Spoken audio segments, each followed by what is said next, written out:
আসসালামু আলাইকুম। ঢাকার বাকরখানি। আমরা কি আসলে বাকরখানির ইতিহাস সম্পর্কে জানি? চলুন আজকে আমরা ঢাকার বাকরখানির ইতিহাস সম্পর্কে কিছুটা জানি। তাহলে ভিডিওটা শুরু করা যাক। ঢাকার বাকরখানি। পুরান ঢাকার ঐতিহ্যবাহী খাবারের কথা বললেই সবার আগে মাথায় আসে মচমচে সুস্বাদু বাকরখানির নাম। এটি কেবল একটি খাবার নয়, বরং পুরনো ঢাকার সংস্কৃতি ও ঐতিহাসের একটি অনন্য অংশ।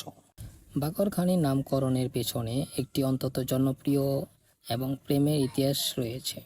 অষ্টাদশ শতকের মাঝামাঝি সময়ে ঢাকার নায়েব-এ-নাজিম ছিলেন আগা বাকের খান। তিনি নর্তকী খনি বেগম এর প্রেমে পড়েন, কিন্তু কোতোয়াল জয়নাল খানও খনি বেগমকে ভালোবাসতেন এবং কুচক্র করে খনি বেগমকে হত্যা করে।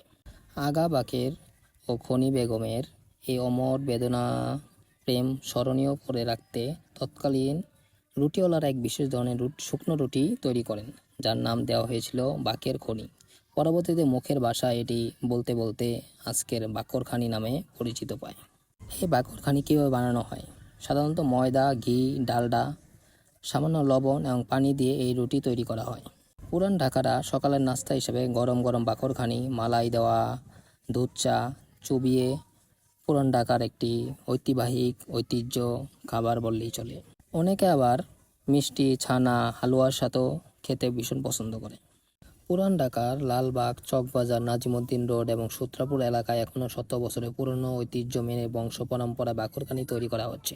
ঢাকার সংস্কৃতিতে কোনো অতিথি এলে বা ঈদের সকালে বাকরখানি দিয়ে আপ্যায়ন করাটা একটা অন্যতম রেওয়াজ। পুরান ঢাকার এই ঐতিহ্যবাহী খাবারটি এখন শুধু ঢাকাতেই নয়, সারা বাংলাদেশে প্রতি ঘরে ঘরে এখন এই প্রচলন চলছে।